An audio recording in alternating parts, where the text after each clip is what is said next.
Society today is composed of a series of institutions.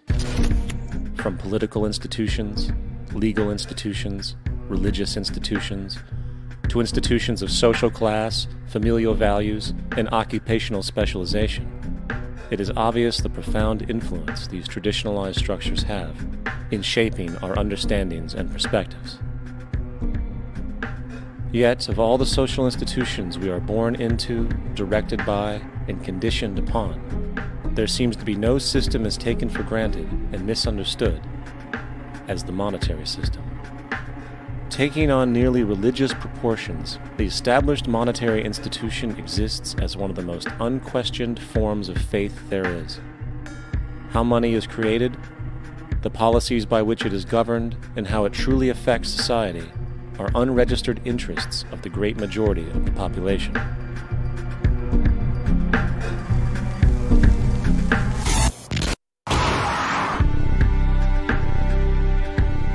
In a world where 1% of the population owns 40% of the planet's wealth, in a world where 34,000 children die every single day from poverty and preventable diseases, and where 50% of the world's population lives on less than $2 a day, one thing is clear: something is very wrong.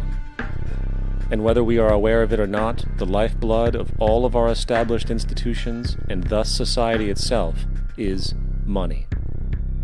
Therefore, understanding this institution of monetary policy is critical to understanding why our lives are the way they are. Unfortunately, economics is often viewed with confusion and boredom. Endless streams of financial jargon coupled with intimidating mathematics quickly deters people from attempts at understanding it. However, the fact is, the complexity associated with the financial system is a mere mask, designed to conceal one of the most socially paralyzing structures humanity has ever endured.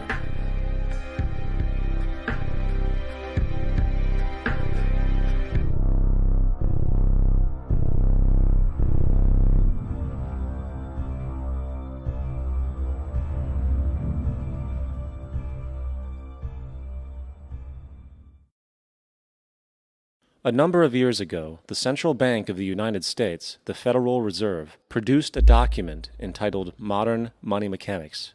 This publication detailed the institutionalized practice of money creation as utilized by the Federal Reserve and the web of global commercial banks it supports. On the opening page, the document states its objective. The purpose of this booklet is to describe the basic process of money creation in a fractional reserve banking system. It then proceeds to describe this fractional reserve process through various banking terminology, a translation of which goes something like this. The United States government decides it needs some money, so it calls up the Federal Reserve and requests, say, $10 billion. The Fed replies, saying, sure, we'll buy $10 billion in government bonds from you. So the government takes some pieces of paper, paints some official-looking designs on them, and calls them treasury bonds. Then it puts a value on these bonds to the sum of $10 billion and sends them over to the Fed. In turn, the people at the Fed draw up a bunch of impressive pieces of paper themselves, only this time calling them Federal Reserve notes, also designating a value of $10 billion to the set. The Fed then takes these notes and trades them for the bonds. Once this exchange is complete, the government then takes the $10 billion in Federal Reserve notes and deposits it into a bank account. And upon this deposit, the paper notes officially become legal tender money, adding $10 billion to the U.S. money supply. And there it is. $10 billion in new money has been created. Of course, this example is a generalization, for, in reality, this transaction would occur electronically, with no paper used at all. In fact, only 3% of the U.S. money supply exists in physical currency. The other 97% essentially exists in computers alone. Now, government bonds are, by design, instruments of debt, and when the Fed purchases these bonds, with money it essentially created out of thin air, the government is actually promising to pay back that money to the Fed. In other words, the money was created out of debt. This mind-numbing paradox of how money or value can be created out of debt or a liability will become more clear as we further this exercise. So, the exchange has been made and now $10 billion sits in a commercial bank account. Here's where it gets really interesting. For as based on the fractional reserve practice, that $10 billion deposit instantly becomes part of the bank's reserves, just as all deposits do. And regarding reserve requirements, as stated in modern money mechanics, a bank must maintain legally required reserves equal to a prescribed percentage of its deposits. It then quantifies this by stating, under current regulations, the reserve requirement against most transaction accounts is 10%. This means that with a $10 billion deposit, 10% or $1 billion is held as the required reserve, while the other $9 billion is considered an excessive reserve and can be used as the basis for new loans. Now, it is logical to assume that this $9 billion is literally coming out of the existing $10 billion deposit. However, this is actually not the case. What really happens is that the $9 billion is simply created out of thin air on top of the existing $10 billion deposit. This is how the money supply is expanded. As stated in modern money mechanics, of course they, the banks, do not really pay out loans from the money they receive as deposits. If they did this, no additional money would be created. What they do when they make loans is to accept promissory notes, loan contracts, in exchange for credits, money, to the borrower's transaction accounts. In other words, the $9 billion can be created out of nothing simply because there is a demand for such a loan and that there is a $10 billion deposit to satisfy the reserve requirements. Now, let's assume that somebody walks into this bank and borrows the newly available $9 billion. They will then most likely take that money and deposit it into their own bank account. The process then repeats, for that deposit becomes part of the bank's reserves. 10% is isolated, and in turn 90% of the $9 billion, or $8.1 billion, is now available as newly created money for more loans. And, of course, that 8.1 can be loaned out and redeposited, creating an additional 7.2 billion, to 6.5 billion, to 5.9 billion, etc.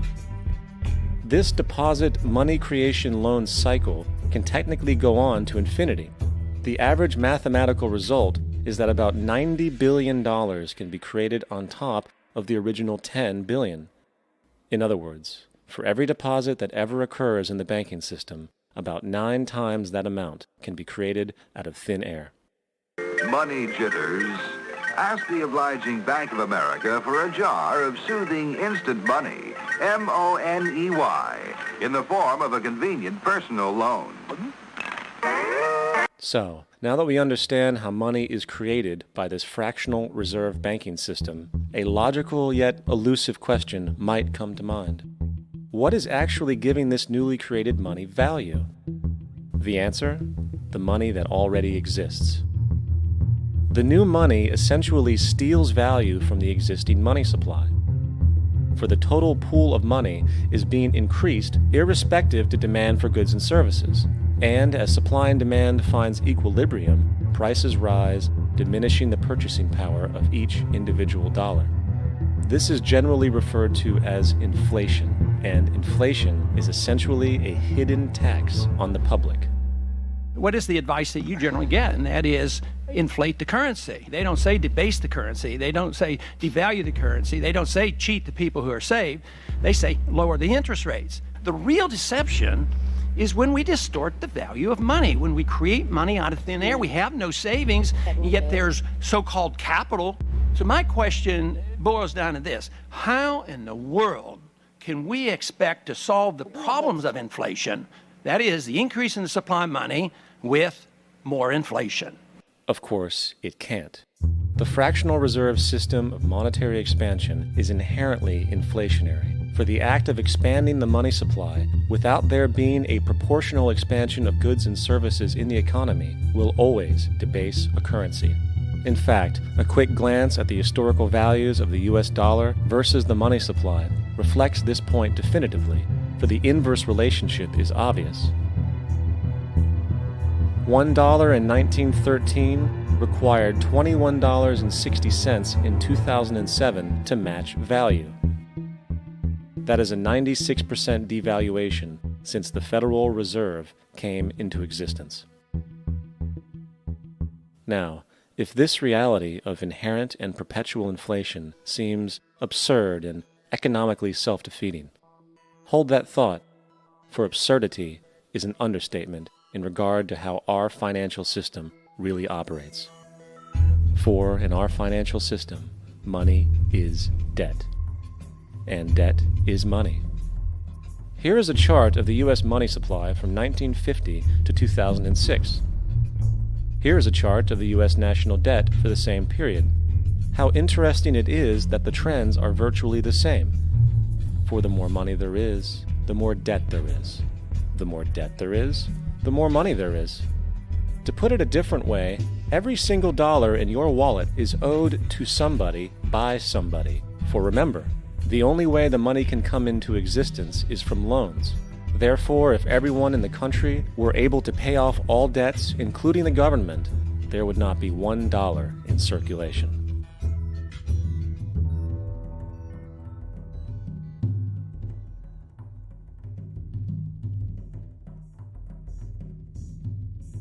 In fact, the last time in American history the national debt was completely paid off was in 1835 after President Andrew Jackson shut down the central bank that preceded the Federal Reserve.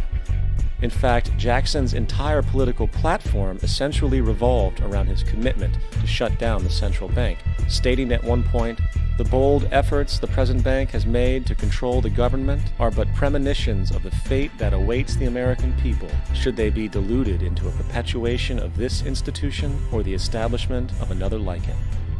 Unfortunately, his message was short-lived, and the international bankers succeeded to install another central bank in 1913, the Federal Reserve. And as long as this institution exists, perpetual debt is guaranteed. Now, so far we have discussed the reality that money is created out of debt, through loans. These loans are based on a bank's reserves, and reserves are derived from deposits. And through this fractional reserve system, any one deposit can create 9 times its original value, in turn debasing the existing money supply, raising prices in society. And since all this money is created out of debt and circulated randomly through commerce, people become detached from their original debt, and a disequilibrium exists where people are forced to compete for labor in order to pool enough money out of the money supply to cover their costs of living. As dysfunctional and backwards as all of this might seem, there is still one thing we have omitted from this equation. And it is this element of the structure which reveals the truly fraudulent nature of the system itself: the application of interest. When the government borrows money from the Fed, or when a person borrows money from a bank, it almost always has to be paid back with accrued interest.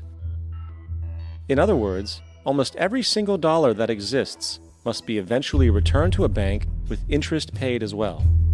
But if all money is borrowed from the central bank and is expanded by commercial banks through loans, only what would be referred to as the principal is being created in the money supply. So then, where is the money to cover all of the interest that is charged? Nowhere. It doesn't exist. The ramifications of this are staggering, for the amount of money owed back to the banks will always exceed the amount of money that is available in circulation. This is why inflation is a constant in the economy, for new money is always needed to help cover the perpetual deficit built into the system, caused by the need to pay the interest. What this also means is that mathematically, defaults and bankruptcy are literally built into the system, and there will always be poor pockets of society that get the short end of the stick. An analogy would be a game of musical chairs, for once the music stops, somebody is left out to dry. And that's the point.